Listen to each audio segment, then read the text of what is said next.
हैं। कोई पूछ ले सामान्य सी बात है कि भौतिक प्रदेश किसे कहते हैं, तो क्या बताओगे? ठीक है, भौतिक प्रदेश किसे कहते हैं ये पूछ ले तो पूछा भी कि अधीनस्थ बोर्ड बार बार पूछता है, ध्यान में रखना। आज का टॉपिक अपना कौन सा है? राजस्थान के भौतिक प्रदेश है। ठीक है, तो राजस्थान के भौतिक प्रदेश में क्या क्या आता है, ध्यान में रखना।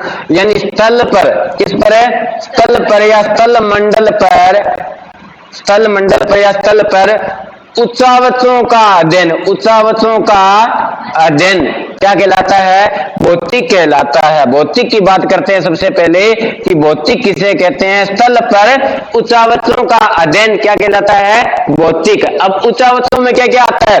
पर्वत आता है। क्या आता है? पर्वत, पठार, पहाड़, पहाड़ियां, ठीक है, नदियां इत्यादि, ये सारे के सारे है ना, ये किस में आएंगे? भौतिक में आएंगे। किस में आएंगे? उच्चावचों में आएंगे। किस में आएंगे? उच्चावचों में। समझ रहे हो बात को? ठीक है, तो यानी भौतिक के बारे में पूछे तो क्या बताओगे? स्थल पर उच्चावचों का अध्ययन क्या कहलाता है? भौतिक कहलाता है। अब प्रदेश, प्रदेश मतलब क्या कहलाता है? किसी क्षेत्र विशेष के संदर्भ में इसका अवलोकन करें। किसके संदर्भ में? क्षेत्र विशेष के संदर्भ में अवलोकन करें तो क्या कहलाता है? प्रदेश कहलाता है। ठीक है, तो भौतिक प्रदेश की परिभाषा पूछ ले तो स्थल मंडल पर स्थित उच्चावचों का अध्ययन किसी क्षेत्र विशेष के संदर्भ में करें तो क्या कहलाता है? भौतिक प्रदेश कहलाता है। क्या कहलाता है? भौतिक प्रदेश। समझ रहे हो बात को? ठीक है, अब चलो यूपी के, उत्तर प्रदेश के संदर्भ में करेंगे तो वो किसके यानी भौतिक प्रदेश हो गए? उत्तर प्रदेश के भौतिक प्रदेश। इसी प्रकार मध्य प्रदेश के भौतिक प्रदेशों का अवलोकन करेंगे तो वो हो गए मध्य प्रदेश के भौतिक प्रदेश। इसी प्रकार राजस्थान के भौतिक प्रदेशों का अध्ययन करेंगे तो किसके होंगे? राजस्थान के भौतिक प्रदेश। आगे बात समझ में? तो पर्वत, पठार, पहाड़ियां, ये पहाड़ ये एक ही होते हैं, मैदान ये इसमें आता है। ठीक है, ये एक ही होते हैं, अलग अलग होते हैं, ये पूछ ले एग्जाम में तो क्या बताओगे? ये पर्वत किसे कहते हैं? पठार किसे कहते हैं? पहाड़ किसे कहते हैं? पहाड़ियां किसे कहते हैं? ठीक है, मैदान किसे कहते हैं? ये पूछ ले तो क्या बताओगे? ये छठी में भी है, ध्यान में रखना, छठी एनसीईआरटी में ये है सारी की सारी बातें। लेकिन उस समय तो अपन लोगों ने पास करने के लिए रटे रटाए थे, वो अब क्या हो गए हैं? समाप्त हो गए, इसीलिए दोबारा अपने को पढ़ना पड़ रहा है। ठीक है, तो देखो इनका निर्धारण, पर्वत, पठार, पहाड़ियां, इन उच्चावचों का निर्धारण किस प्रकार किया जाता है ये ध्यान में रखना है। निर्धारण किस प्रकार किया जाता है? तो इसका निर्धारण है सी लेवल से मापा जाता है। किससे मापा जाता है? सी लेवल। सी लेवल समुद्र तल से ऊंचाई, पढ़ा है क्या कहीं? सी लेवल। ठीक है, इसका निर्धारण कहां से किया गया है? सी लेवल। रेलवे स्टेशन पर अपन लोग जाएंगे तो इस रेलवे स्टेशन की ऊंचाई समुद्र तल से इतने मीटर ऊंचा है। ठीक है, अरे यानी एयरपोर्ट पे जाएंगे तभी वो एक लगी होगी पट्टी, इसकी ऊंचाई समुद्र तल से इतने मीटर ऊंची है। तो पढ़ रहे हैं ना? देखा है क्या कहीं? देखा है क्या? देखा या नहीं देखा? रेलवे स्टेशन पे या एयरपोर्ट पे, ठीक है, या रेलवे की जो पटरी होती है उसी पे भी लगा होता है सारा का सारा। ठीक है, तो इसका निर्धारण है वो किस प्रकार? शुरुआत में आता है कौन है? शुरुआत में आता है मैदान। कौन सा आता है? मैदान आता है। मैदान किसे कहते हैं?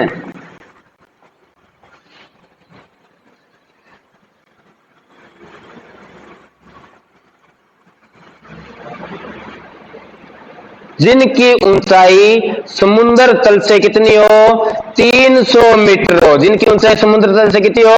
300 मीटर हो, वो क्या कहलाते हैं? मैदान कहलाते हैं। क्या कहलाते हैं? मैदान कहलाते हैं। समझ रहे हो बात को? जिसकी ऊंचाई समुद्र तल से कितनी हो? 300 मीटर हो, वो क्या कहलाएंगे? मैदान कहलाएंगे। क्या कहलाएंगे?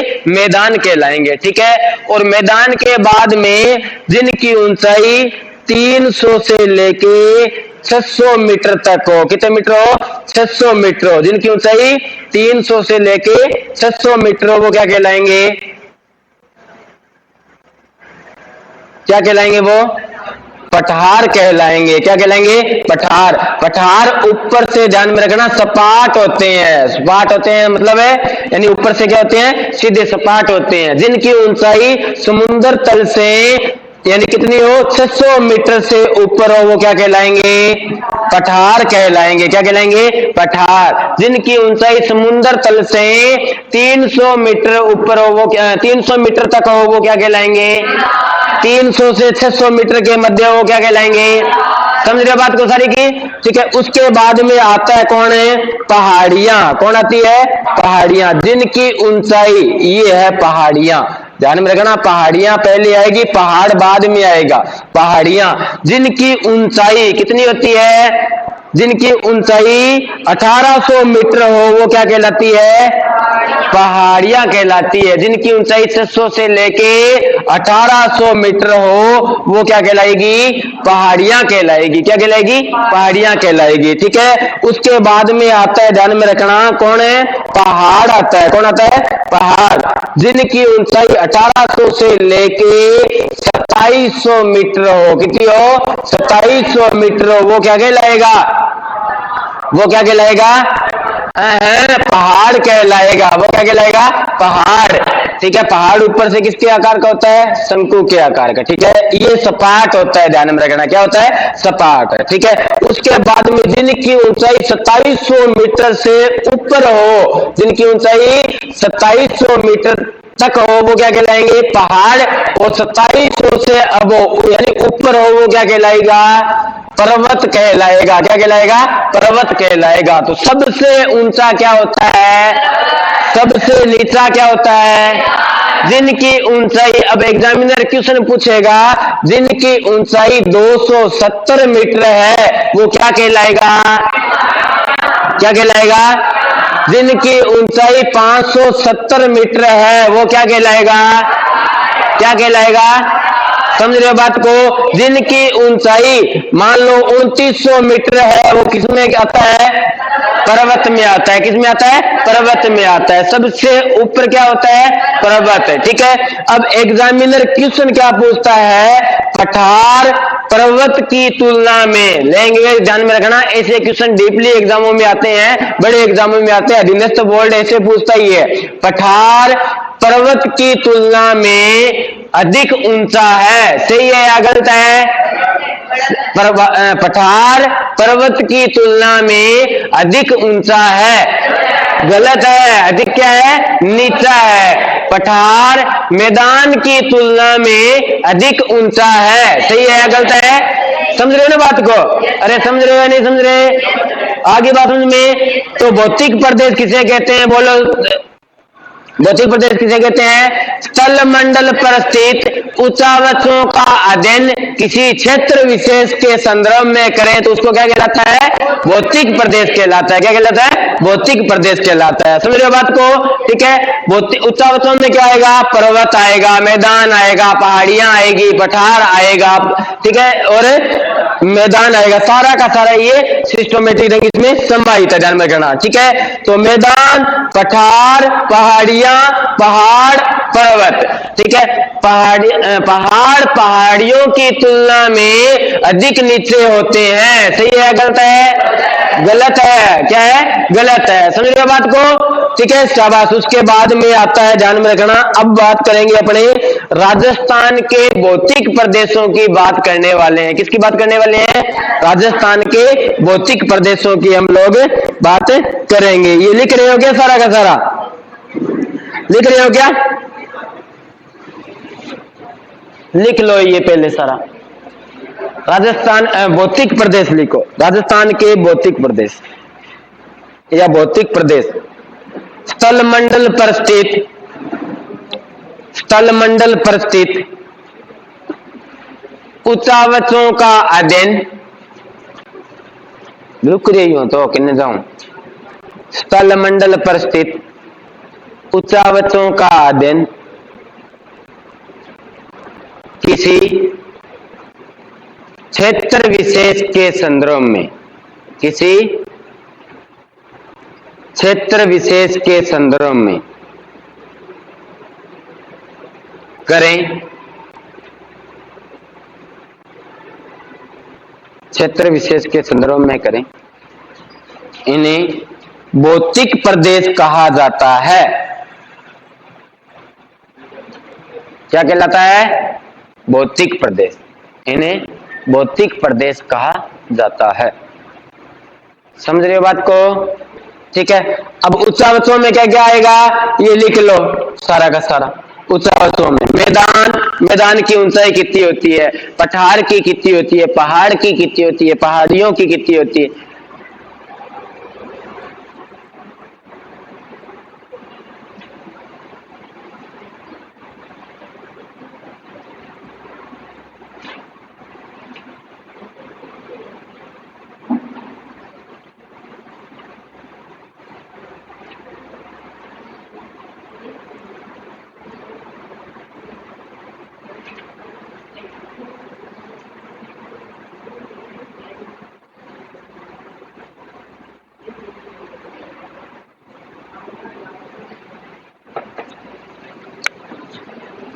लिख लिया?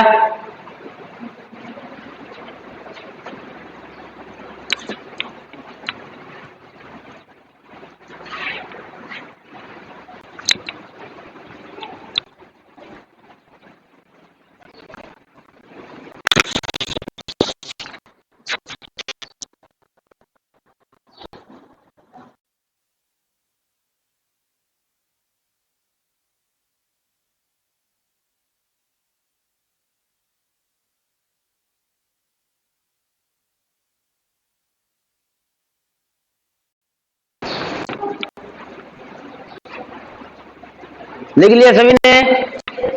अरे लिख लिया क्या? शाबाश। उसके बाद में देखो कि राजस्थान के भौतिक प्रदेशों का वर्गीकरण किस भूगोलवेत्ता ने किया था, ये भी बार बार पूछा जाता है। तो राजस्थान के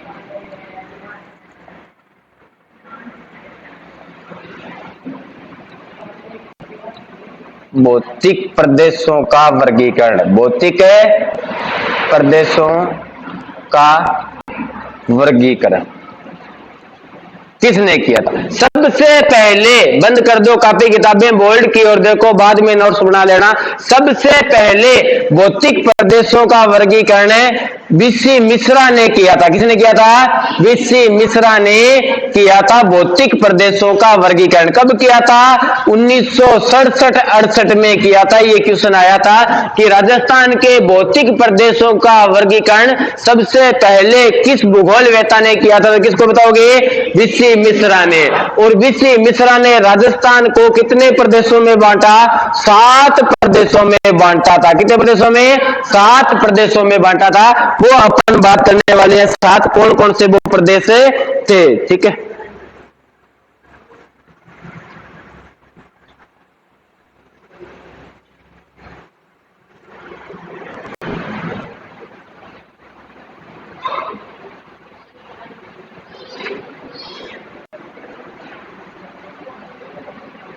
कटौनी कृषि में तो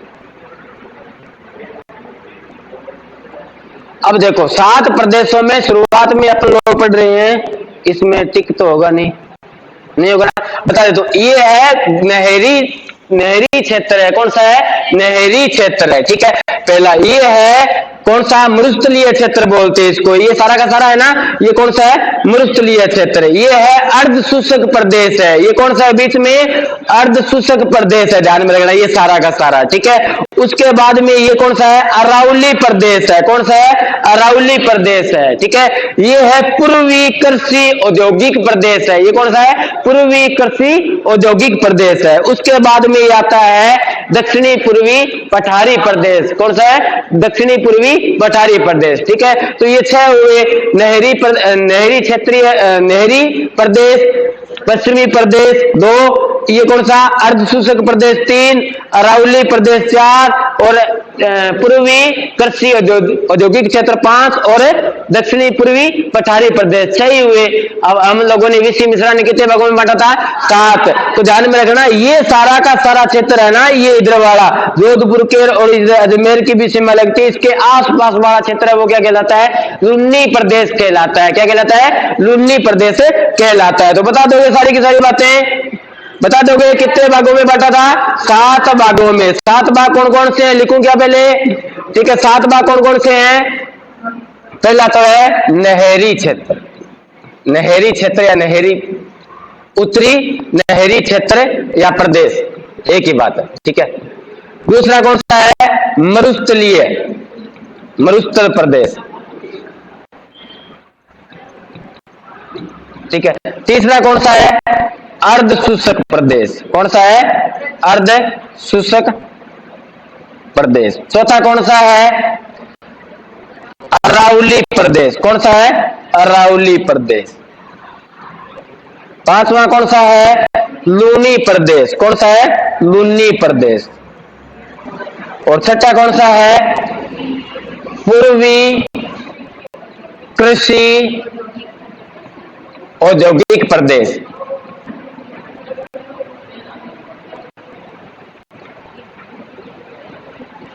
प्रदेश। और छठा कौन सा है दक्षिणी पूर्वी या दक्षिणी पूर्वी पठारी प्रदेश, कौन सा है दक्षिणी पूर्वी पठारी प्रदेश। बता दोगे सारी की सारी बातें, ठीक है। कितने भागों में बांटा था वीसी मिश्रा ने 7 भागों में। कौन कौन सा नहरी क्षेत्र, मरुस्थलीय प्रदेश, अर्ध शुष्क प्रदेश, अरावली प्रदेश और लुन्नी प्रदेश, पूर्वी कृषि औद्योगिक प्रदेश और दक्षिणी पूर्वी पठारी प्रदेश। बता दोगे सारी की सारी बातें, यहां तक किसी कोई समस्या क्लियर है मामला, ठीक है। उसके बाद में वीसी मिश्रा ने अध्ययन कब किया था भौतिक प्रदेशों का 1967-68 में किया था। कब किया था 1967। अब एक और भूगोल वेता था, उसका क्या नाम था रामलोचन सिंह था। कौन सा था रामलोचन, डॉक्टर रामलोचन सिंह है, ठीक है। इस व्यक्ति ने, इस भूगोल वेता ने, डॉक्टर रामलोचन सिंह, इस भूगोल वेता ने राजस्थान को 3 भागों में वैसे बांटा था। कितने भागों में 3, 2 बड़े प्रदेश, 2 क्या है बड़े प्रदेश, 4 मध्यम प्रदेश, 4 क्या है मध्यम प्रदेश, ठीक है। और 13 उप प्रदेश, क्या है 13, कई बुकों में 12 भी ध्यान रखा है, ध्यान में रखना 13 उप प्रदेशों में भी इसने निर्धारण किया था। उप प्रदेशों में भी इसको राजस्थान को बांटा था। किसने रामलोचन सिंह ने, किसने रामलोचन। क्या राजस्थान को हम 7 भागों में पढ़ते हैं क्या भौतिक प्रदेशों में, कितने भागों में पढ़ते हैं यानी 7, वीसी मिश्रा ने 7 भागों में बांटा था, लेकिन वीसी मिश्रा का पढ़ रहे हैं क्या नहीं पढ़ रहे। 2 बड़े प्रदेश, एक तो उत्तरी प्रदेश, एक दक्षिणी प्रदेश, उत्तरी प्रदेश और दक्षिणी प्रदेश 2 भागों में बांटा, ध्यान में रखना, ठीक है। यानी बड़े प्रदेशों में उत्तरी प्रदेश और दक्षिणी प्रदेश, समझ रहे बात को। और 4 भागों में कौन कौन से बांटा ये ध्यान में रखना, 4 भाग कौन कौन से, पश्चिमी का मरुस्थलीय प्रदेश, पश्चिम का मरुस्थल प्रदेश या मरुस्थलीय प्रदेश और पश्चिम का मरुस्थलीय प्रदेश। दूसरा अरावली पर्वतीय प्रदेश, अरावली प्रदेश। तीसरा पूर्व का मैदान, पूर्व का मैदान। और चौथा दक्षिणी पूर्वी पठारी प्रदेश, दक्षिणी पूर्वी पठारी प्रदेश। ये 4 भागों में राजस्थान को बांटा था किसने रामलोचन सिंह ने। और जो उप है 13 ये नहरी क्षेत्र के हिसाब से इन्होंने बांटा था, चंबल बीड़ के नाम से भी, गग्गर का मैदान के नाम से भी, लुन्नी का मैदान के नाम से भी, माही का मैदान के नाम से भी इन्होंने 13 में बांटा था। वो नहीं पूछा जाता है प्रतियोगी परीक्षाओं में, लेकिन ये तो पूछा जाता ही है। अब एक बात तो स्पष्ट है, अपने राजस्थान के कितने भौतिक प्रदेशों में बांटा गया है 4 भौतिक प्रदेशों में। तो एक क्वेश्चन तो बता ही दोगे, एक प्रश्न का जवाब तो दे ही दोगे कि राजस्थान के वर्तमान में किस भूगोलवेत्ता का अपने अध्ययन कर रहे हैं भौतिक प्रदेशों के संदर्भ में। तो किस कर रहे हैं? रामलोचन सिंह का कर रहे हैं। किसका कर रहे हैं? रामलोचन। और इसने कब किया था? 1971 में किया था। कब किया था इसने? 1971 में। समझ रहे हो बात को? तो किस भूगोलवेत्ता का वर्तमान में पढ़ रहे हैं अपने भौतिक प्रदेशों का? रामलोचन। वीसी मिश्रा ने सबसे पहले भौतिक प्रदेशों का निर्धारण किया था, वर्गीकरण किया था। कब है? 1967। कितने भागों में बांटा? और रामलोचन सिंह ने कितने भागों में बांटा? 4, यानी 2 बड़े प्रदेश, 4 मध्यम और 13 उप प्रदेशों के नाम, उप प्रदेशों के रूप में भी राजस्थान को बांटा था। समझ रहे हो बात को? क्लियर है मामला? अरे समझ में आए कौन है? पक्को के? तो भौतिक प्रदेश किसे कहते हैं ये बताओ पहले तो। स्थल मंडल पर स्थित उच्चावचों का अध्ययन किसी क्षेत्र विशेष के संदर्भ में करें तो वो क्या कहलाता है? भौतिक प्रदेश कहलाता है। जैसे हम बिहार के क्षेत्र विशेष के संदर्भ में करें तो वो किसका भौतिक प्रदेश होगा? बिहार का। जैसे राजस्थान के भौतिक प्रदेशों के बारे में पढ़े तो वो किसका होगा? राजस्थान के भौतिक प्रदेशों का। समझ रहे हो बात को? क्लियर है मामला? उच्चावचों में क्या आता है? पर्वत, पठार, पहाड़ियां, मैदान, ये सारे किस आते हैं? उच्चावचों में। सबसे छोटा है वो क्या होता है? मैदान होता है। सबसे बड़ा है वो क्या होता है? पहाड़ बड़ा होता है या पहाड़ियां बड़ी होती है? पहाड़ बड़ा होता है। क्या होता है? पहाड़ बड़ा होता है। ध्यान में रखना। आगे बात समझ में? यहां तक किसी को समस्या? राजस्थान के 2 भूगोलवेत्ताओं ने वर्गीकरण किया है। सबसे पहले किस भूगोलवेत्ता ने राजस्थान के वर्गीकरणों का निर्णय? वीसी मिश्रा ने। कब किया था? 1967 में। कितने भागों में बांटा? 7 बड़े प्रदेशों में। कितने भागों में? 7 प्रदेशों में बांटा। उसके बाद में 1971 में किसने? डॉक्टर रामलोचन सिंह ने। किसने?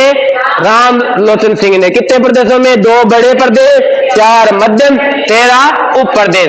वर्तमान में हम किसका वर्गीकरण पढ़ रहे हैं? किस भूगोलवेत्ता का? किसका? रामलोचन सिंह का। ये आया हुआ है क्वेश्चन, ध्यान में रखना। ठीक है? क्लियर है मामला? पक्का बता दोगे? कोई दिक्कत यहां तक है? तो सारा का सारा क्लियर है? ठीक है, लिखो, इसके बाद में पढ़ेंगे बात। समझ में आई है के? ज्योग्राफी है आई है के? पॉलिटी तकड़ी कराऊंगे? हैं? पॉलिटी तकड़ी कौन कराऊं? 1-2 दिन एग्जाम है, उसके बाद में टेंशन मत लो, सारी की सारी करवा दूंगा जो एग्जाम में आती है। मेरी तरफ से तो 100% दूंगा। बंद कर दे।